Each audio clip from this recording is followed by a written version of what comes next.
Bismillahirrahmanirrahim. Assalamualaikum warahmatullahi wabarakatuh. Perkenalkan, nama saya Rabia Aldawiyah, NIM 21046137, yang akan menjawab UAS Sejarah Indonesia Kuno. Pertama, yaitu mengenai beberapa faktor yang menyebabkan terjadinya pemindahan kekuasaan dari pusat kerajaan Mataram kuno dari Jawa Tengah ke Jawa Timur oleh Empu Sendok, yaitu pertama karena adanya faktor bencana alam. Terjadinya letusan Gunung Merapi di Jawa Tengah sehingga menyebabkan hancurnya kerajaan Mataram kuno, sehingga Empu Sendok harus memindahkan kekuasaan pusat kerajaan ke Jawa Timur.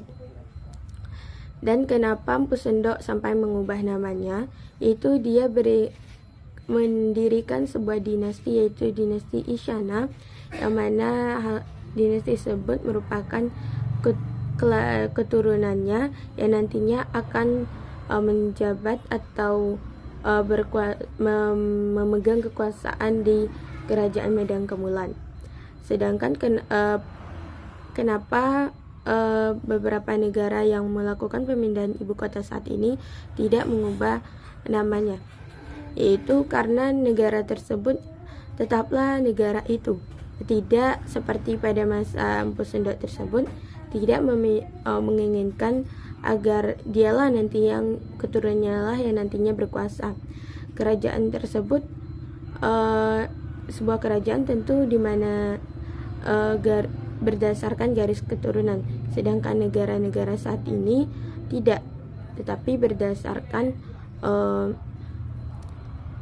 kesepakatan rakyat, itu pemilihan kebanyakan, sehingga tidak bisa mengubah namanya begitu saja, harus berdasarkan nama itu saja, nama itu sendiri, dan walaupun ibu kotanya berubah, seperti salah satunya nantinya yaitu ibu kota negara kita Indonesia yang kemungkinan akan dipindahkan ke Kalimantan, karena juga diakibatkan oleh faktor bencana alam, pertimbangan faktor bencana alam tersebut, yaitu Jakarta itu sering terjadi bencana alam seperti banjir dan diperkirakan pada masa depan akan tenggelam. Selanjutnya soal kedua, Raja Jayabaya itu terkenal dengan ramalan-ramalnya, bahkan setiap kali ramalan-ramalnya tersebut menjadi terbukti itu. Dan itu juga dikaitkan oleh Soekarno. Dia mengatakan tentang perjuangan kemerdekaan Indonesia yang dikaitkan dengan ramalan Jayabaya. Salah satu yang kita sering dengar yaitu tentang ramalan tentang Ratu Adil, juga diramalkan oleh Jayabaya, bahwasanya akan datang yang akan membela Indonesia yang nantinya gitu. Hal tersebut sudah sejak dulu diwariskan oleh orang-orang Jawa. Mereka percaya akan ramalan-ramalan tersebut yang akan terbukti. Menurut pendapat saya, meskipun Raja Jayabaya memiliki kemampuan tersebut, namun menurut saya hal itu terjadi, kenapa hal tersebut relevan gitu, karena faktor kepercayaan tadi. Jika kita mempercayai sesuatu, maka dari alam bawah sadar kita akan muncul, akan menggerakkan aktivitas kita sehingga hal tersebut akan terjadi gitu. Sehingga menurut saya hal tersebut karena faktor keyakinan yang kuat tadi, sehingga menyebabkan orang-orang itu secara tidak sadar akhirnya melaksanakan apa yang dilakukan oleh ramalan tersebut, sehingga mereka tambah yakin jika telah terbukti ramalan tersebut. Soal ketiga yaitu mengenai pendirian kerajaan Singosari oleh NARO, yaitu dipenuhi oleh beberapa pengkhianatan dan pertumpahan darah. Di mana dulunya Keng Arok itu hanya orang biasa di daerah, kemudian dia mengabdi kepada Tunggul Ametung yang memerintah di daerah Tumapel, namun dia melakukan pengkhianatan karena dia mencintai istri dari Tunggul Ametung, yaitu Kang Dedes, dia akhirnya meminta Empu Gandring untuk membuatkan keris, dan kemudian keris itu diniatkan untuk membunuh Tunggul Ametung. Namun sebelum keris itu selesai, Kang Arok sudah tidak sabar untuk melakukan niatnya tadi. Akhirnya dia pun membunuh Empu Gandring sebagai pembuat keris tersebut. Kemudian sebelum akhirnya meninggal, Empu Gandring bersumpah mengutuk bahwasanya keturunan Kang Arok itu akan dibunuh oleh keris tersebut.